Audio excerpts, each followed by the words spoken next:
Muy buen día y bendiciones, que tengan un hermoso día. Continuamos con nuestra lectura del Evangelio de San Juan.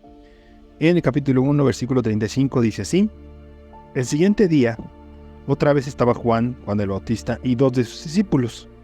Y mirando a Jesús que andaba por ahí, dijo: He aquí el Cordero de Dios. Le oyeron hablar los dos discípulos y siguieron a Jesús. Aquí algo muy importante antes de continuar.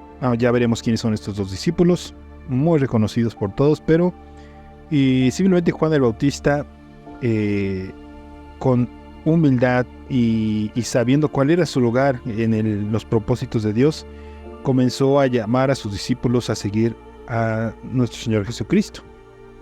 Y continúa en el versículo 38. Y volviéndose Jesús y viendo que le seguían, les dijo: ¿Qué buscáis? Y ellos le dijeron: Rabí, que traducido es maestro, ¿dónde moras? Y les dijo: Venid y ved. Fueron y vieron dónde moraba y se quedaron con él aquel día, porque era como la hora 10:00. Andrés, hermano de Simón Pedro, era uno de los dos que había oído a Juan y habían seguido a Jesús. Este halló primero a su hermano Simón y le dijo: Hemos hallado al Mesías, que traducido es el Cristo. Y le trajo a Jesús. Y mirándole Jesús dijo: Tú eres Simón, hijo de Jonás. Tú serás llamado Cefas, que quiere decir Pedro. El día siguiente quiso Jesús ir a Galilea y halló a Felipe y le dijo: Sígueme. Y Felipe era de Betsaida, la ciudad de Andrés y Pedro. Felipe halló a Natanael y le dijo: Hemos hallado a aquel en quien escribió Moisés en la ley, así como los profetas, y a Jesús, el hijo de José de Nazaret. Natanael le dijo: ¿De Nazaret puede salir algo bueno? Le dijo Felipe: Ven y ve. Cuando Jesús vio a Natanael que se le acercaba, dijo de él: He aquí un verdadero israelita, en quien no hay engaño. Le dijo Natanael: ¿De dónde me conoces? Respondió Jesús y le dijo: Antes que Felipe te llamara, cuando estabas debajo de la higuera te vi. Respondió Natanael y le dijo: Rabí, tú eres el Hijo de Dios, tú eres el Rey de Israel. Respondió Jesús y le dijo: Porque te dije, te vi debajo de la higuera, ¿crees? Cosas mayores que estas verás. Y le dijo: de cierto os digo, de aquí en adelante veréis el cielo abierto, y a los ángeles de Dios que suben y descienden sobre el Hijo del Hombre. Hoy decidí leer todo este pasaje desde prácticamente hasta el versículo 51, porque todo va en una misma idea. Este misterio que existe de la salvación y de los designios de Dios y nuestra voluntad, nuestro libre albedrío. Es claro en las Escrituras que nuestro Padre Celestial decretó y planeó y ejecutó en nuestro Señor Jesucristo la salvación de todos.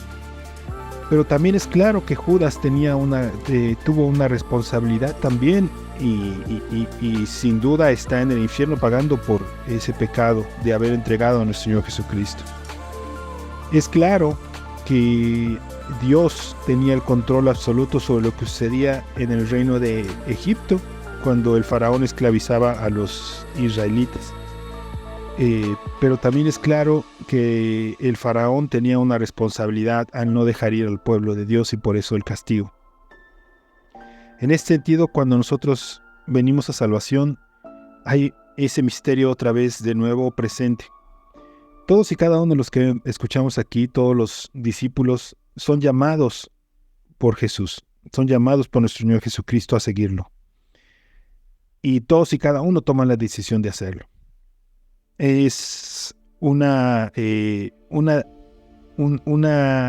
misterio cómo actúa la soberanía de Dios en este mundo. Cómo es que todos, como dice nuestro Señor Jesucristo, venimos a Él porque el Padre nos trae. Pero al mismo tiempo tenemos una responsabilidad en la salvación de responder a ese llamamiento.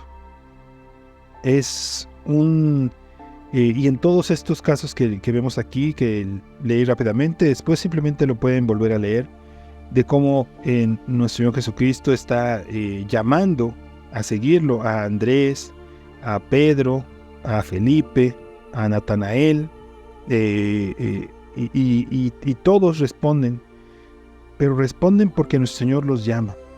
Esa es una de las cosas más preciosas de lo que es la salvación. Es quien nos llama es Dios, quien nos rescata es Dios. Si su llamamiento, si no fuera porque el Padre nos trae a los pies de nuestro Señor Jesucristo, nosotros no podríamos acercarnos, porque no tendríamos siquiera el deseo de hacerlo. En nuestro pecado, en nuestra maldad, en esta oscuridad que tenemos, ni siquiera podríamos ver la luz de nuestro Señor.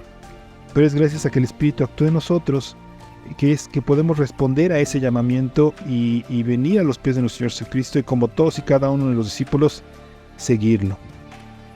Y termina diciendo: veréis el cielo abierto y los ángeles de Dios que suben y descienden sobre el Hijo del Hombre.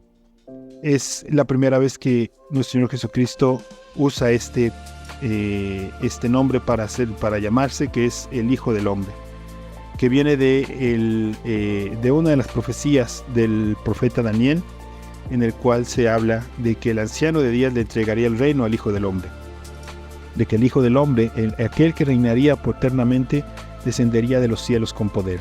Esa es la referencia que hace nuestro Señor Jesucristo a esa profecía. Él es el Hijo del Hombre, el Mesías, y el único que puede subir al cielo y bajar, el único que puede conocer la verdad sobre el cielo y sobre el Padre, porque Él está con Él. Que tengan un bendecido día.